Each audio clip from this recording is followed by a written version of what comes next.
नमस्कार, मैं हूं बालकृष्ण थरेजा। आप देख रहे हैं डेली लाइव। आइए शुरुआत करते हैं आज के मुख्य समाचारों की। राजस्थान विधानसभा में विपक्ष के उपनेता राजेंद्र सिंह राठौर ने किया प्रेस कॉन्फ्रेंस को संबोधित। प्रदेश की कांग्रेस सरकार को बताया लूट और झूठ की सरकार।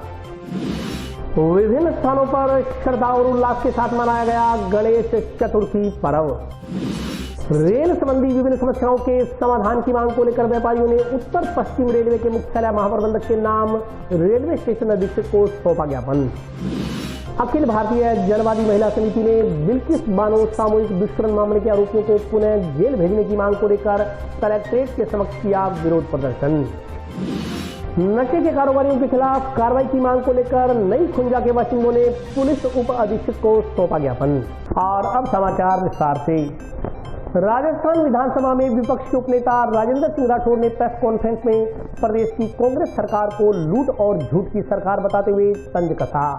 उन्होंने कहा, बजट में जितनी भी घोषणाएं की गई उनमें से एक को भी गहलोत सरकार अमली जामा नहीं पहना सकी। प्रेस कॉन्फ्रेंस में जिलाध्यक्ष बलबीर बिश्नोई, पूर्व सभापति राजकुमारी सारिया सहित अन्य भाजपा कार्यकर्ता मौजूद रहे।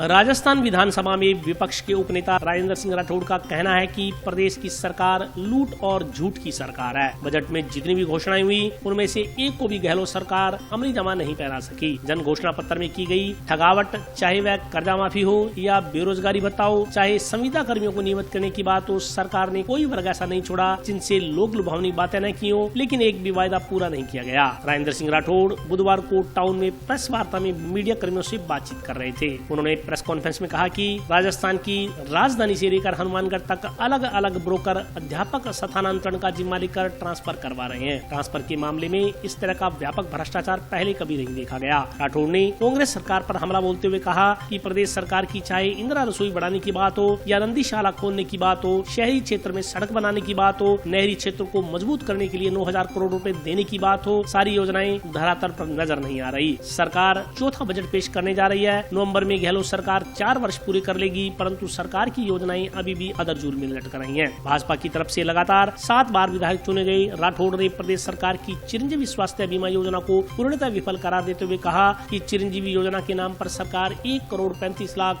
महिलाओं को स्मार्टफोन देने की बात कर रही है। इसमें 12,000 करोड़ रुपए के बजट का प्रावधान है। राठौर ने कहा कि जब पूर्ववर्ती भाजपा सरकार ने भामाशाह योजना शुरू की थी उस समय कांग्रेस ने भामाशाह कार्ड पर तत्कालीन मुख्यमंत्री वसुंधरा राजे की फोटो लगाए जाने पर बवाल मचाया था, परंतु इन स्मार्टफोन में जो एप्लीकेशन इंस्टॉल किए गए हैं उनमें 22 जगह मुख्यमंत्री अशोक गहलोत की फोटो लगाई गई है। यह दोहरा मापदंड क्यों?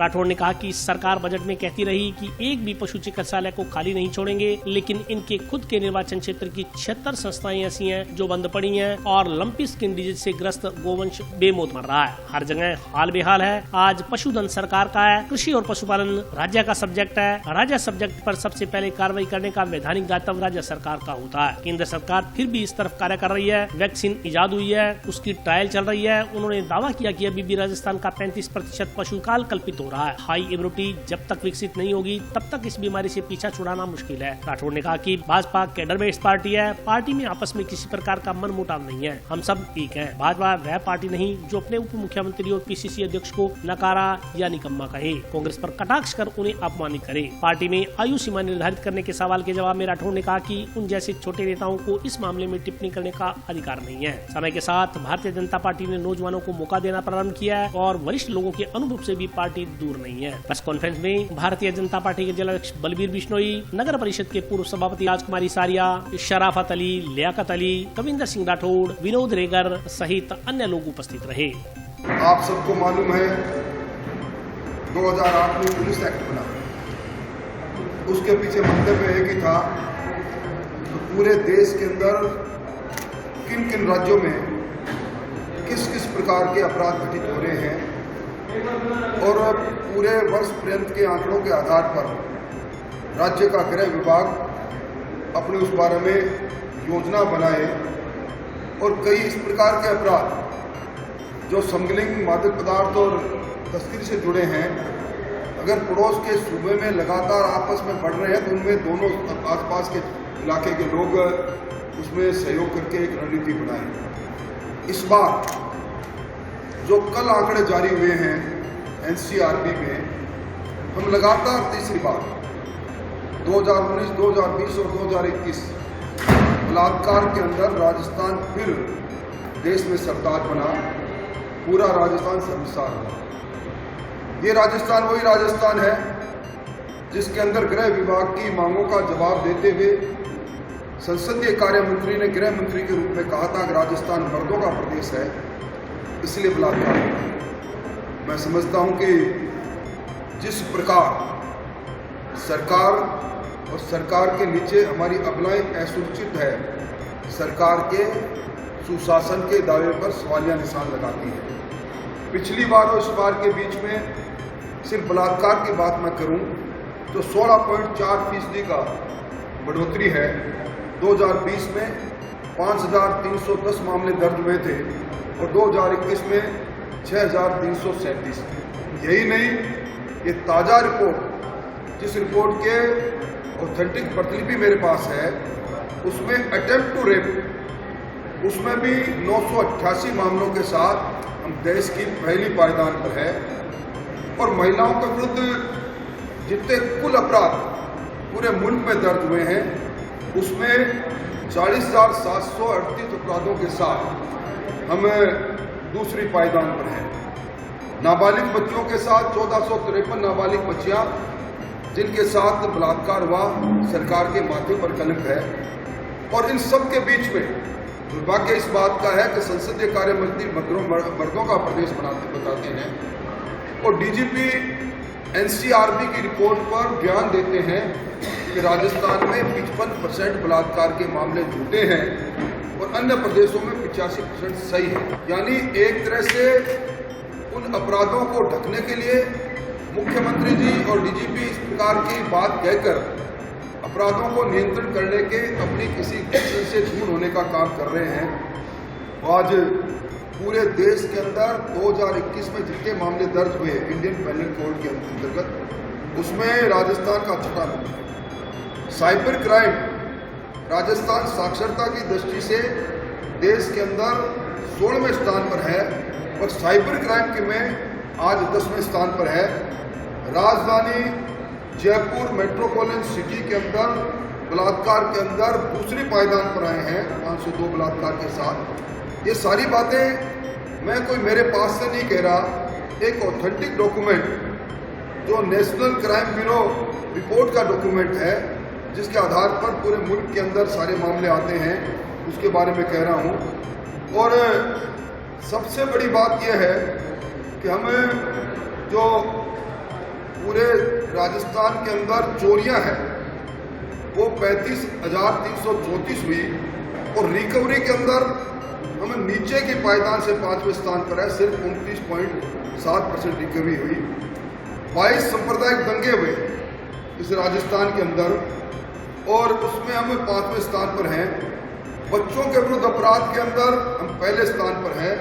फ्रॉड के अंदर हम पहले स्थान पर हैं और अनलॉफुल असेंबली जो सरकार के विरुद्ध में लोगों ने धारा 144 तोड़ी, उसके अंदर भी पहले स्थान पर हैं। कार की चोरी में और स्कूटर की चोरी में हम चौथे स्थान पर हैं 22,176 के साथ, बरामदगी सिर्फ 14% है। ये सारे आंकड़े क्राइम ब्यूरो की रिपोर्ट मुख्यमंत्री जी को गृह मंत्री के रूप में नाकाबिल साबित कर रही है। अब तक मुख्यमंत्री जी का न जाने क्या मोह है, अंतर्विरोध से घिरी हुई सरकार अपने जिन्होंने पूरे राजस्थान में एक मुख्यमंत्री की जगह पर 200 मुख्यमंत्री हर विधानसभा में बना रखे हैं, उन पर नियंत्रण करने के लिए मुख्यमंत्री जी का मोह इस गृह विभाग से छूट नहीं रहा और पूर्णकालिक आज गृह विभाग के अंदर पूर्णकालिक कोई भी गृह मंत्री नहीं है। अभी आपने देखा होगा कि पूरे मामले के अंदर जो नशा है, ये हनुमानगढ़ और गंगानगर नशे का ट्रांजिट रूट बन गया। चिट्टा और इससे जुड़े हुए नशे के अंदर पुलिस और पुलिस विभाग की मिली भगत के कारण जिस प्रकार की कार्रवाई हुई, मुझे आश्चर्य रहा जब मालारामपुरा के अंदर एक व्यक्ति को अफीम में पकड़ा जाता है, एसओजी उसको क्लीन चिट देती है। मैं मांग करूंगा कि जितने मामले आपने अफीम में दर्ज किए, मादक पदार्थ में दर्ज किए, वो सारे एसओजी में जाए ताकि असली व्यक्ति सामने आए। अभी नशे के विरुद्ध अभियान चलाते हुए एक फिर अधिवक्ता विजय सिंह ठोरड़, उन्होंने आत्महत्या की। आज हमारा सबसे प्रबुद्ध वर्ग अगर कोई है तो हमारा अधिवक्ता है, कानून का जानकार है। वो प्रताड़ित इतना रहा, जब नशे के विरुद्ध उसने अभियान चलाया, उनकी निर्मम पिटाई की गई पुलिस हिरासत के अंदर, उन पर मुकदमे बढ़ाए गए। उन्होंने जब 156(3) में इस तरह से करके मुकदमे बढ़ाए तो उन्हें राजीनामा करने के लिए इस प्रकार प्रताड़ित किया गया कि आखिर मजबूर होकर मानसिक संतुलन खोकर उन्होंने आत्महत्या की। अभी रिंगस के अंदर वकील हंसराज मावलिया का आत्मदाह, उसकी सुर्खियां ठंडी भी नहीं हुई थी। रिंगस के अंदर हंसराज मावलिया वकील, उन्होंने SHO पर और SDM पर आरोप लगाया कि आप हर मामले के अंदर भ्रष्टाचार करते हैं। उन्होंने जब देखा कि उनको चारों तरफ से प्रताड़ित किया जा रहा है तो उन्होंने आत्मदाह किया। आपने देखा होगा संतों का 503 दिन तक आंदोलन चला और उस आंदोलन के अंदर जो ब्रिज 84 है उसकी भूमि के अंदर खनन के काम को बंद करने के लिए उन्होंने आंदोलन किया। बाबा विजय दास ने आत्मदाह किया और उस समय बात निकल कर आई। 8 महीने पहले जिला कलेक्टर ने उस सारे क्षेत्र को उसके धार्मिक और पर्यटक महत्व को देखते हुए माइंस डिपार्टमेंट से सेट अपार्ट करने के लिए प्रस्ताव भेजे। प्रस्ताव रुके रहे क्योंकि वहाँ के मंत्रियों की उसमें खाने थी। उसके बाद जब आंदोलन हुआ तब उन्होंने उसको मंजूरी दी। अभी पूरे राजस्थान के अंदर मुख्यमंत्री जी ने कई योजना लेकर आए हैं। जन आधार लगातार खिसक रहा है। गाँव के अंदर राजीव गांधी जी के नाम पर, सोनिया गांधी जी, प्रियंका जी और राहुल जी को खुश करने के लिए राजीव गांधी के नाम पर ग्रामीण ओलंपिक करा रहे हैं। ग्राम पंचायत के अंदर 4 दिन तक अलग अलग 1 दर्जन के लगभग अलग अलग गेम, कहीं 8 से 12 तक गेम हो रहे हैं और उसका पूरा मानदेय जो उन्होंने दिया है वो मानदेय दिया है उन्होंने 3150 रुपये। वो भी SDMC में स्कूल में ट्रांसफर किए जो भी ट्रांसफर हुए नहीं। इसी कारण से आज ग्राम पंचायत के सरपंच उनसे अलग हो गए। ग्राम विकास अधिकारी हड़ताल पर है। लंपी का कहर हमारे सामने है। हम देश के अंदर दूसरे स्थान पर हमारा गौवंश है, लगभग 1,40,00,000 है। सरकार ने दावा किया कि अभी तक जो संक्रमित हुए हैं वो सिर्फ 63,000 और 29,000 के लगभग होते हुए, जबकि संक्रमित होने वालों की संख्या लाखों में है, मरने वालों की संख्या भी गोदिल की लाखों में है। आप किसी शहरी क्षेत्र, ग्रामीण क्षेत्र में चले जाएं, आज लंपी से ग्रसित गौ माता के 100 पड़े हैं। सरकार ने उनको दफनाने के लिए स्थानीय निकाय और ग्राम पंचायतों को निर्देश दे दिए कि उनको दफनाए। आज गांव में जेसीबी नहीं है। शहरों के अंदर जो पहले ठेका चला था मृत पशु को उठाने के लिए, वो मृत पशु की खाल को निकाल कर और उसकी हड्डियों पर रेडी पर डालते थे। अब वो उसी कर्म को उसी चलाए हुए हैं। लंपी से ग्रसित गाय की अगर खाल उतरेगी, ये वेक्टर डिजीज है। एक पशु पर अगर मक्खी बैठती है, मच्छर बैठता है, वो काटता है, दूसरी जगह पर पशु को काटता है, तो संक्रमित होते हैं। हमारा किसान का मेरुदंड है अर्थव्यवस्था का। और राजस्थान के अंदर सरकार ने दुर्भाग्य इस बात का है कि अब तक कोई क्रैश प्रोग्राम नहीं है। राष्ट्रीय आपदा घोषित करने की मांग कर रहे हैं। मेरी मांग है कि राष्ट्रीय आपदा घोषित हो, उसमें तो हम भी सहमत है, पर राज्य आपदा घोषित करें। राजस्थान पशुधन की दृष्टि से देश का दूसरा राज्य है और इसके साथ क्रैश प्रोग्राम लगाएं, इनको मोबाइल टीम बनाएं। दवाइयों का इंतजाम बिल्कुल नाकाफी है। 60% पद वेटरनरी अधिकारी के और परिचारिकों के रिक्त पड़े हैं।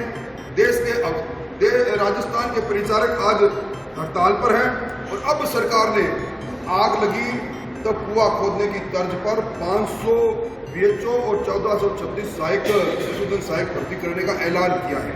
मैं समझता हूं कि सरकार को इस पर निगाह डालनी चाहिए। पूरी सरकार बेपरवाह है। सत्ता में बैठे लोगों का सिर्फ एक ही मकसद है कि अब मुख्यमंत्री जी की कुर्सी किस प्रकार बची रहे। 4 तारीख को दिल्ली कूच का ऐलान हो रहा है, महंगाई के विरुद्ध में ऐलान हो रहा है।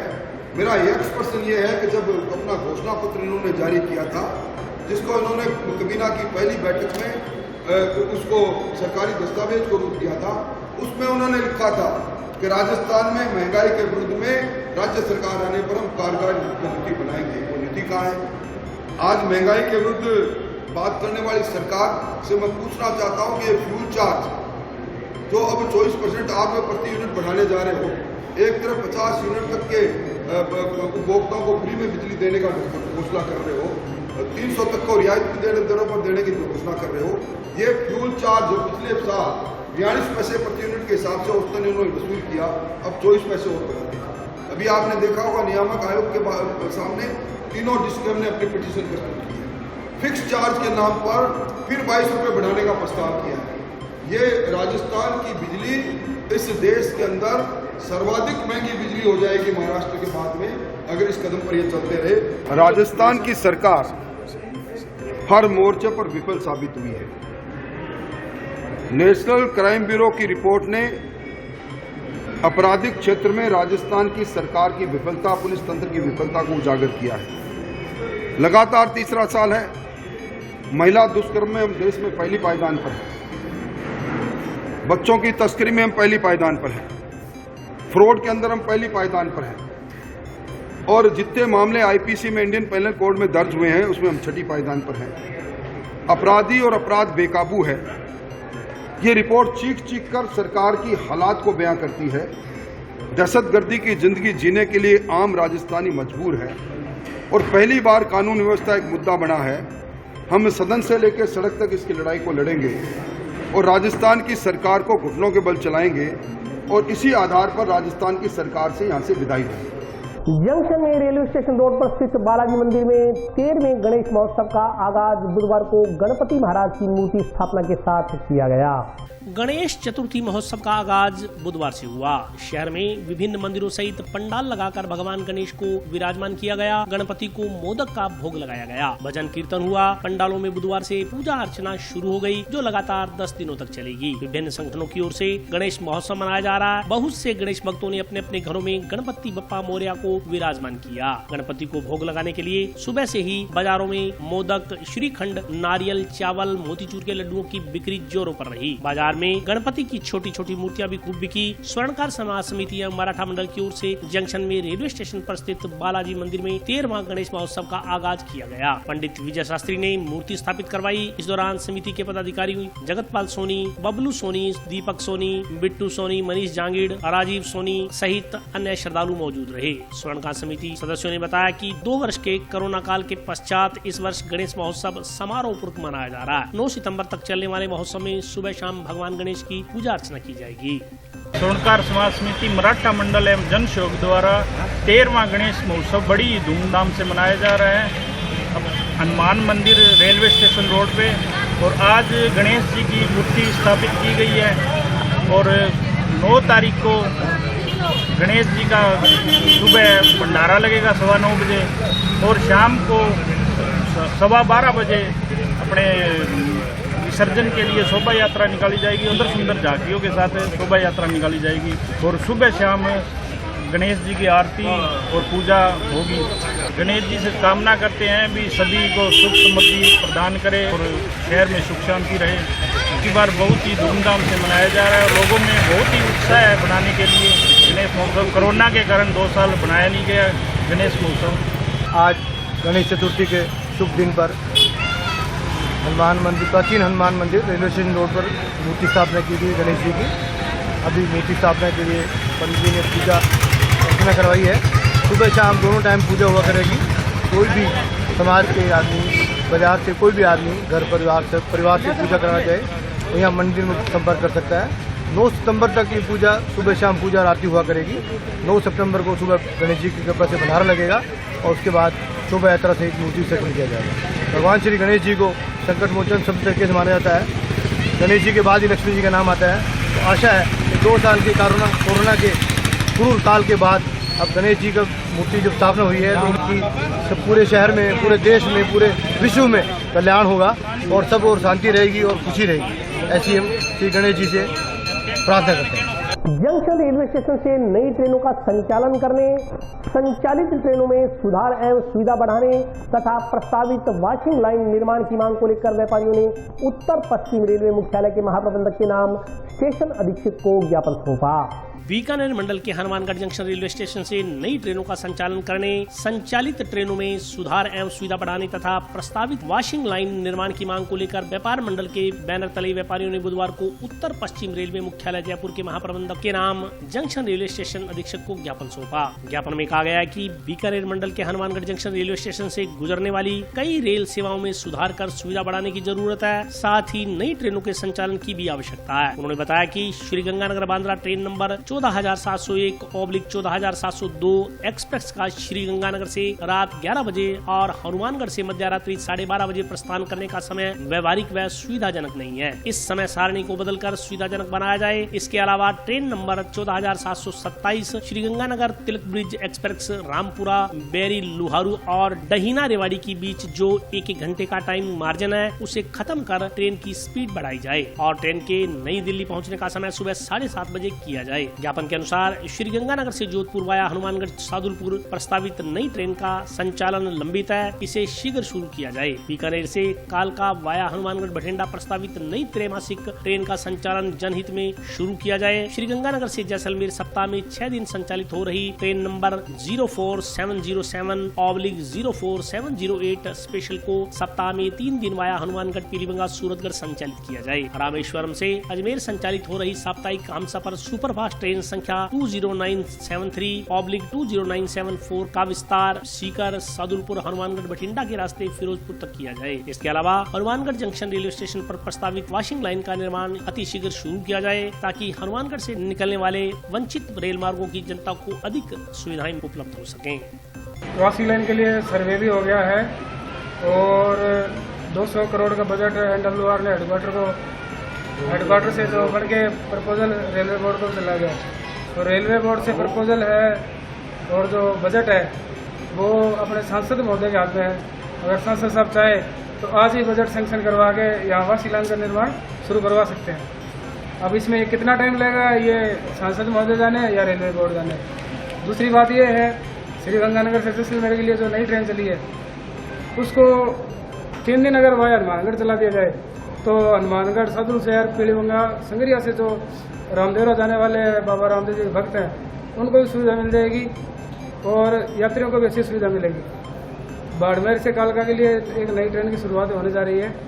इस ट्रेन को अगर डेली करके अपनी जो लालगढ़ जैसलमेर ट्रेन है जो 14,703 14,704 इसके साथ मर्ज करके अगर इसको चला दिया जाए तो चंडीगढ़ से ये जैसलमेर डायरेक्ट चल सकती है, जिससे जैसलमेर यात्रियों को कोलायत बाप रामदेवरा पोखरण इन सभी यात्रियों को हनुमानगढ़ सूरतगढ़ पीलीबंगा बठिंडा धुरी अम्बाला चंडीगढ़ कालका तक के लिए सुविधा मिल जाएगी। सभी के लिए अच्छी है। इसी संबंध में हम माननीय स्टेशन मास्टर जी को ज्ञापन देने आए हैं और अगर रेलवे इस सुझाव को स्वीकार करे तो हम सभी के लिए फायदेमंद होंगे। अखिल भारतीय जनवादी महिला समिति ने बिल्किस बानो सामूहिक दुष्कर्म मामले के आरोपियों को पुणे जेल भेजने की मांग को लेकर कलेक्ट्रेट के समक्ष विरोध प्रदर्शन किया।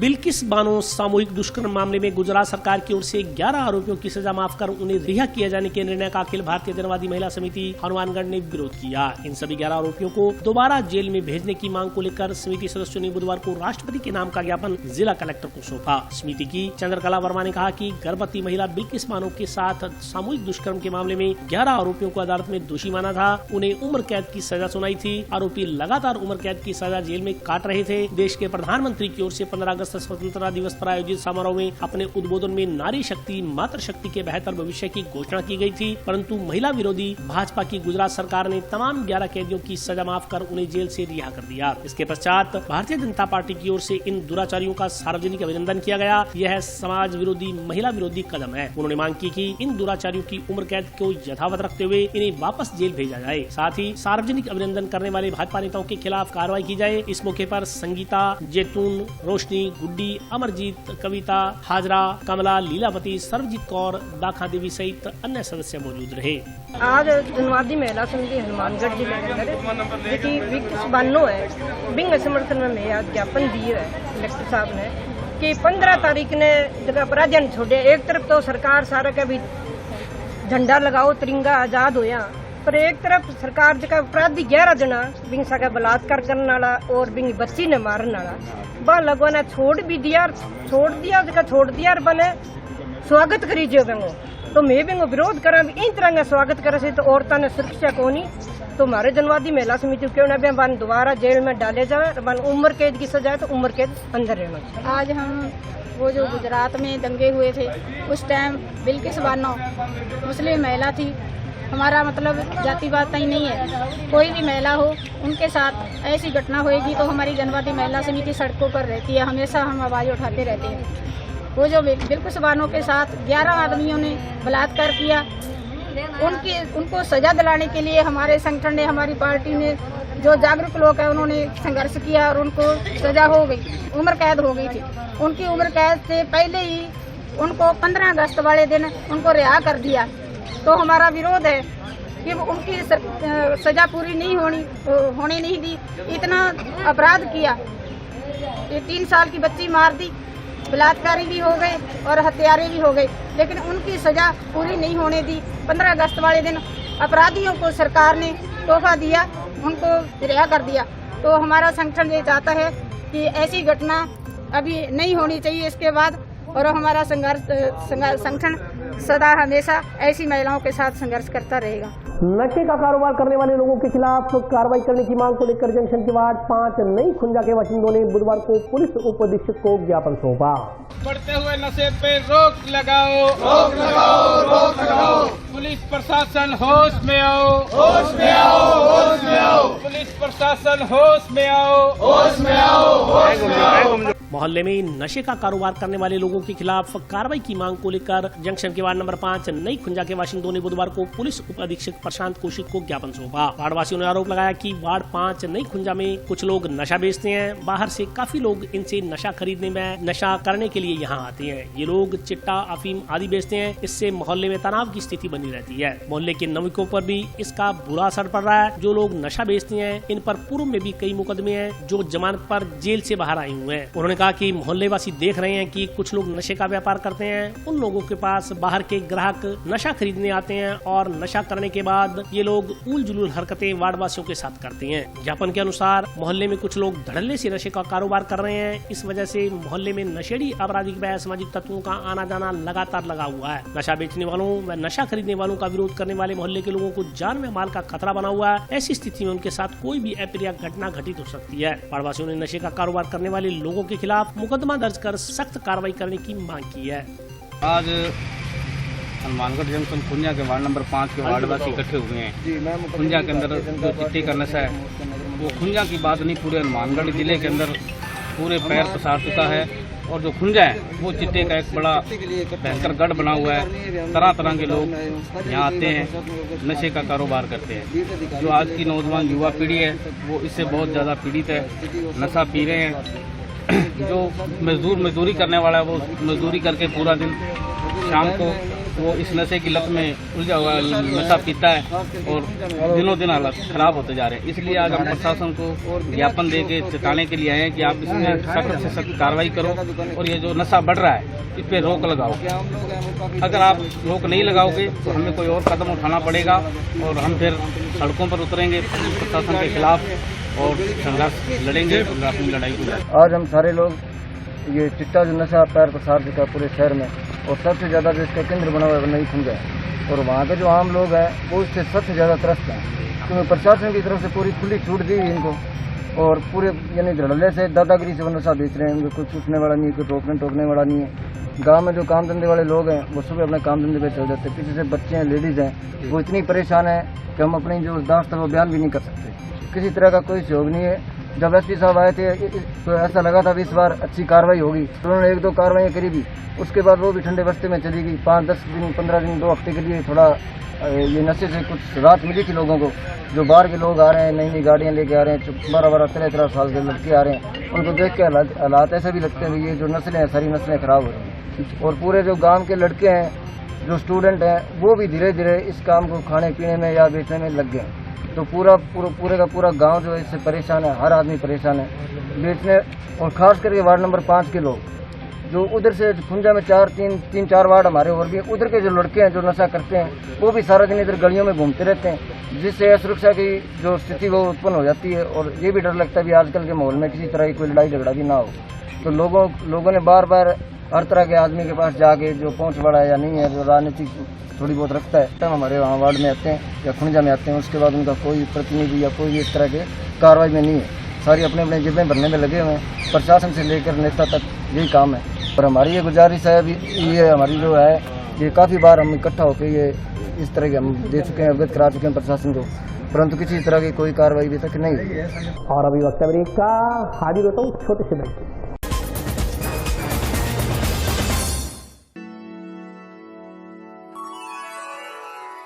यूं तो कई बार मुझे हंसते देखा है, पर ये हंसी कुछ और है।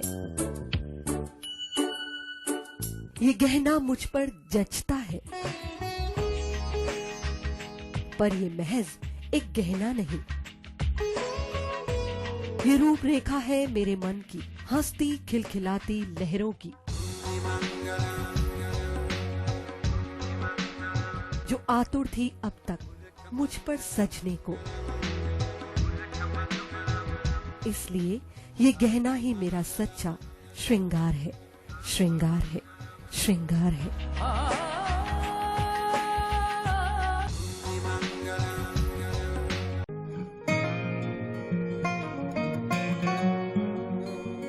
बेटा सतीश, देख बेटा, बिजली का बिल आया है, कोई छूट भी मिली है क्या?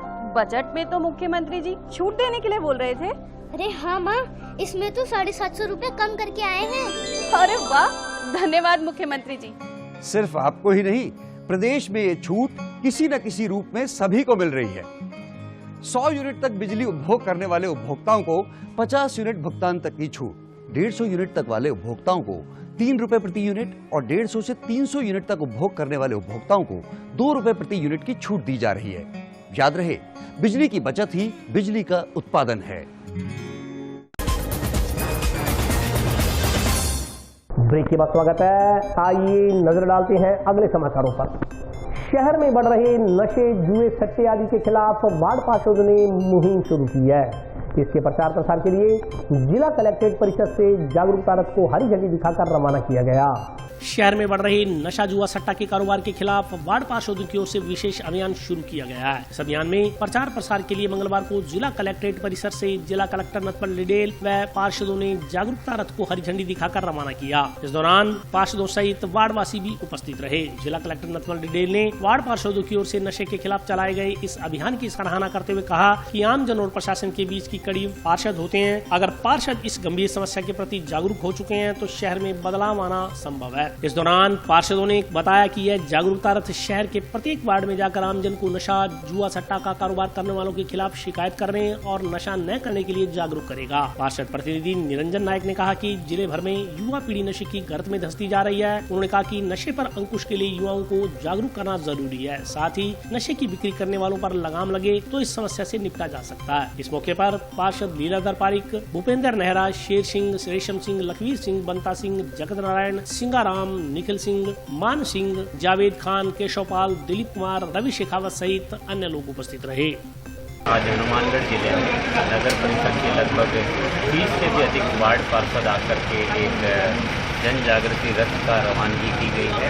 मैं समझता हूँ कि प्रत्येक वार्ड से चुने हुए जनप्रतिनिधियों की बहुत ही अच्छी पहल है, जो हनुमानगढ़ नगर परिषद क्षेत्र में सबसे पहले वार्ड वाइज लोगों को जागरूक करेंगे कि नशा कितना खतरनाक है, नशे से दूर क्यों रहना चाहिए और नशे के क्या क्या दुष्प्रभाव हो सकते हैं।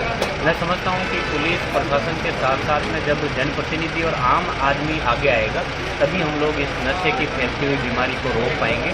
और हनुमानगढ़ जिले में जो नशे के दुष्परिणाम देखने को मिल रहे हैं, इससे चोरी, डकैती, लूटपाट, इस प्रकार की घटनाएं भी बढ़ रही है। हम लगातार प्रयास कर रहे हैं, लेकिन जब आम आदमी इस अभियान में जुड़ेगा तभी जाकर हम नियंत्रण कर पाएंगे। अब हमारा ये जन जागृति अभियान माननीय कलेक्टर महोदय ने हरी झंडी देकर हमें रवाना किया है और हम पहले तो हमारे हनुमानगढ़ शहर के सभी 60 वार्डों में जाएंगे। 60 वार्डों में जाकर के लोगों को ये चेताएंगे भी ये जो चिट्टा और सट्टा है ये जो घरों के घर बर्बाद कर देता है और चोरी जैसी वारदातों को भी अंजाम देने को पड़ जाती है। लोगों के घरों से सामान उठा के ले जाते हैं। ये जो सामाजिक बुराई है सट्टा और चिट्टा, हम इसको मूल रूप से ही बंद करवा के रहेंगे कि हम 60 वार्डों में जाके नुक्कड़ सभाएं करेंगे, रथ को घुमाएंगे और 60 वार्डों में जाने के बाद हम पूरे जिले में इस रथ को घुमाएंगे। ये किसानी का एरिया था, खेती का चावल होता है, रुई होती है, पर कई बार जाते हैं तो कहते हैं हनुमानगढ़ में सट्टा बहुत लगता है, तो वहाँ दिल को ठेस पहुँचती है। ये सट्टे के चंगुल से अगर हनुमानगढ़ छूट गया तो हनुमानगढ़ तरक्की करेगा।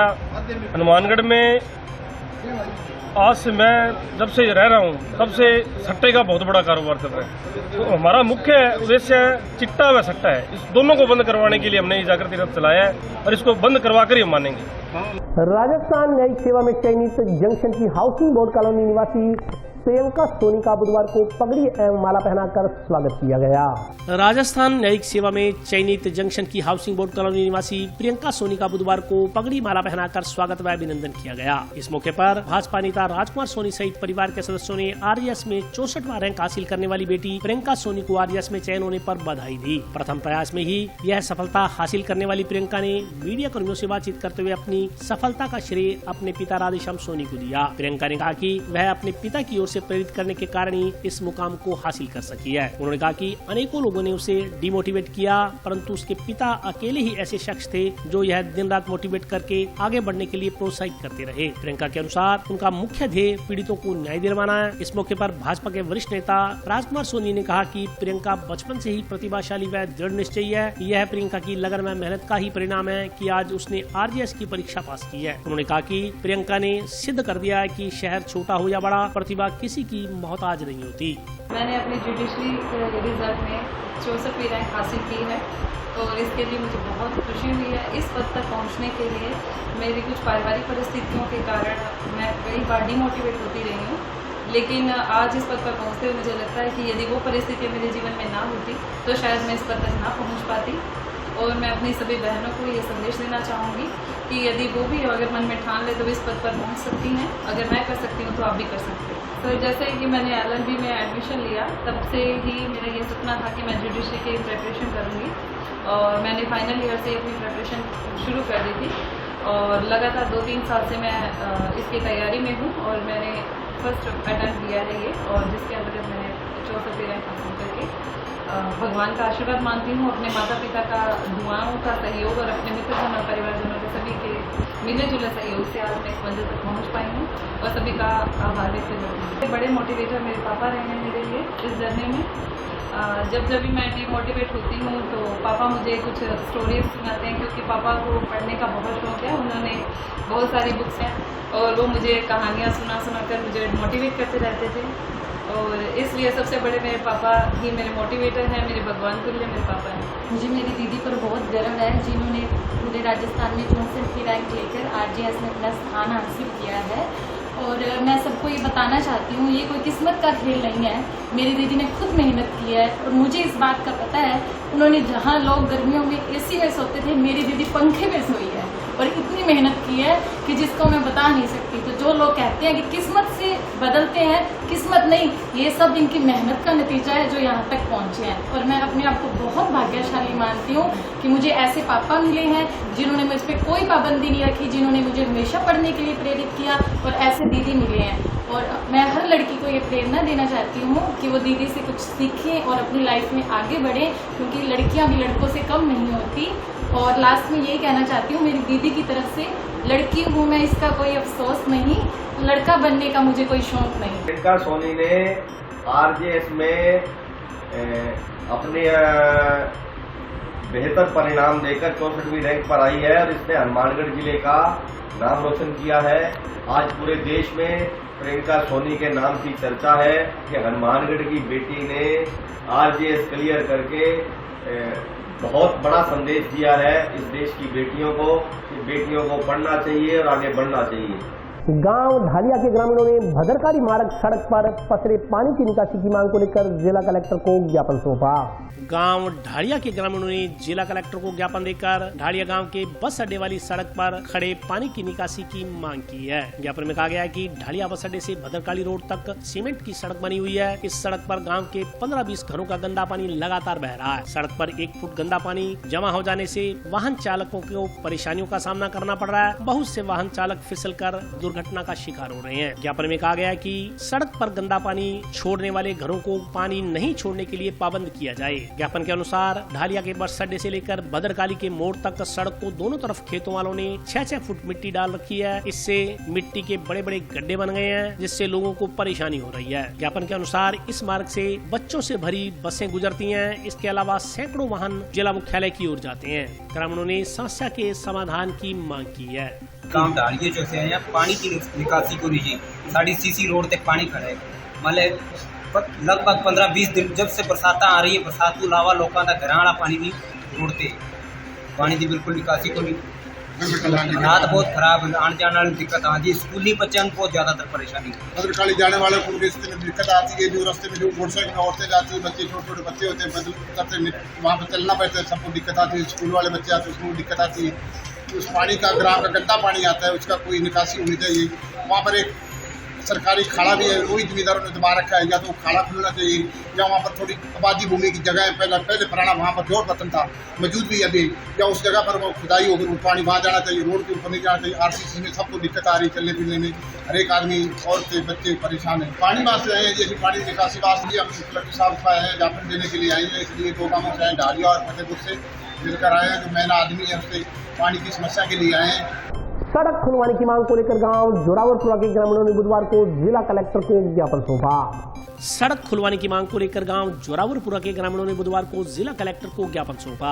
सड़क न खुलवाने पर ग्रामीणों ने आंदोलन करने की चेतावनी दी है। इस दौरान ग्रामीणों ने बताया कि ग्राम जोरावरपुरा के बीच में 40 फीट की लिंक सड़क है। नक्शे में यह 40 फीट की मंजूर शुदा सड़क है, जो मोदू नगर लिंक रोड व जाखड़ा वाली तक जाती है। इस सड़क पर जोरावरपुरा के कुछ ग्रामीणों ने मकान व अन्य निर्माण कर 30 फीट रोड पर कब्जा कर लिया है। अतिक्रमण के दौरान अब यह सड़क सिर्फ 10 फीट की रह गई है। इससे आने जाने वाले वाहनों के चालकों को काफी परेशानियों का सामना करना पड़ रहा है। किसी भी भारी वाहन का इस सड़क से आवागमन नहीं हो सकता। यह ग्राम का मुख्य रास्ता है। इस मार्ग पर शिव मंदिर, सरकारी विद्यालय, आंगनवाड़ी केंद्र, सरकारी औषधालय, उप स्वास्थ्य केंद्र व सहकारी समितियां बनी हुई हैं। बारिश के बाद इस सड़क पर जल भराव होने से आवागमन बाधित हो जाता है। स्कूल, मंदिर आने जाने में परेशानी होती है। ग्रामीणों ने बताया कि समस्या के समाधान की मांग पूर्व में भी की गई थी, लेकिन समस्या जस की तस मुंह बाई खड़ी है। ग्रामीणों ने सड़क की जगह पर किए गए अतिक्रमण को हटा 40 फीट सड़क का रास्ता खुलवाने की मांग की है। ज्ञापन देने वालों में रघुवीर वर्मा, अमित कुमार, राकेश कुमार, दयाराम शर्मा, नरेश गिरी, आत्माराम स्वामी, कुलदीप, पवन कुमार ढाका, ईश्वरदास सहित अन्य ग्रामीण मौजूद रहे। आज ग्राम जोरावरपुरा के लिए सड़क के लिए कलेक्टर साहब को पहले भी हमने ज्ञापन लगाया था, आज और लगाया है। उस सड़क पर अतिक्रमण है, वो प्रशासन से हमने मांग की है कलेक्टर महोदय से कि जल्द से जल्द उस सड़क को खोला जाए। फुट की है सड़क, वो नक्शे में 40 फुट की है। कलेक्टर साहब को ये नक्शा दिखाया आज हमने, तो कलेक्टर साहब ने बोला जरूर हम खुलवाने का प्रयास करेंगे। समस्या यही है कि 40 फुट की रोड है, ठीक है, उस पर अतिक्रमण कर रखा है ग्रामवासियों द्वारा। वो 10 फुट की सड़क अब है फिलहाल ग्राम की मुख्य सड़क है हमारे गांव की। निरंतर में आने जाने के लिए यात्रियों को परेशानी का सामना करना पड़ता है। बरसात आती है तो उसमें पानी भरा रहता है, इसलिए यात्रियों को परेशानी का सामना करना पड़ता है।